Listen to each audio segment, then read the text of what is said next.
लहूलुहान शरीर है, दोनों आपस में वार्तालाप कर रहे हैं। क्या होगा हमारा, नष्ट हो जाएंगे हम।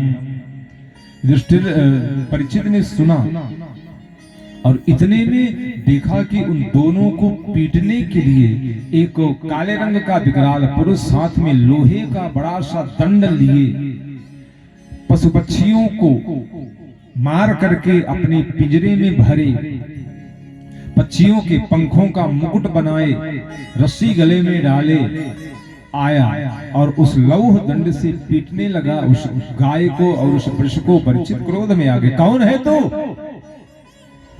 तेरा वध करूंगा मैं। उसने अपना परिचय दिया, राजन जगत के लोग मुझे कलियुग कहते हैं। परीक्षित ने कहा नहीं, ये तो द्वापर युग है।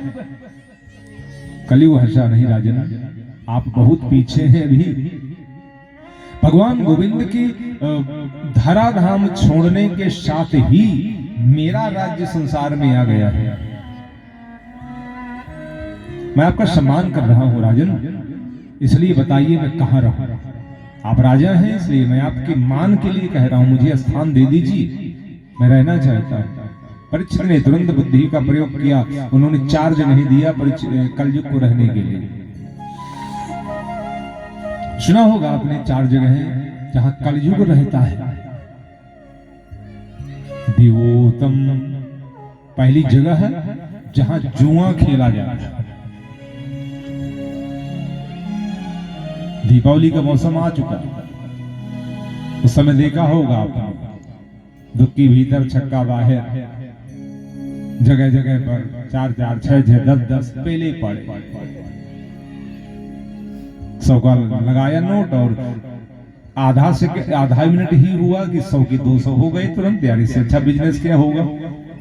और इस चक्कर में फंस गए, 2-4 लगा दिया, सब चले गए। कहावत नहीं कि निबुआ नून चचौरा तो चलेगा।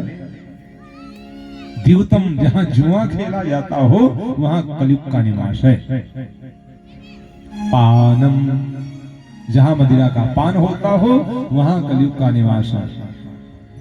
स्त्रियाः शूना यत्रास धर्म चतुर्विधा, जहां विचार हो और जहां हिंसा हो, इन 4 स्थानों पर कलयुग का निवास होगा। तुम यहीं पर रहोगे। परीक्षित को लगा इन जगहों पर इसको निश्चित कर दूं तो जो सज्जन पुरुष हैं वो इसकी चपेट में आने से बच जाएंगे।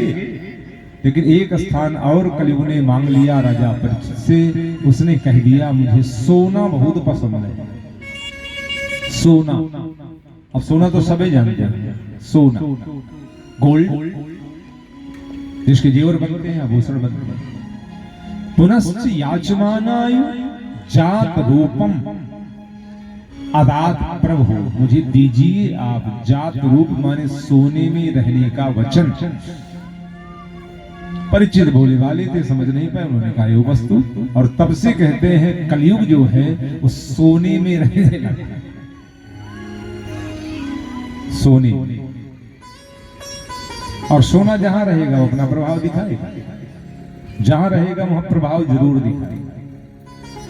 गले में पड़ा हो ना, अगर सोने की जमीन पड़ी हो 2-3 तोला का, तो जैसे कुर्ता को पहने हो चाहे कमीज पहने हो, तो फिर वह ये वाली बटन ना लागे, वो खोल के इसके कीन देगी, दिखाए तो कम से कम कि 2 तोला के परी है। हाँ, दिखा जरूरी प्रदर्शन।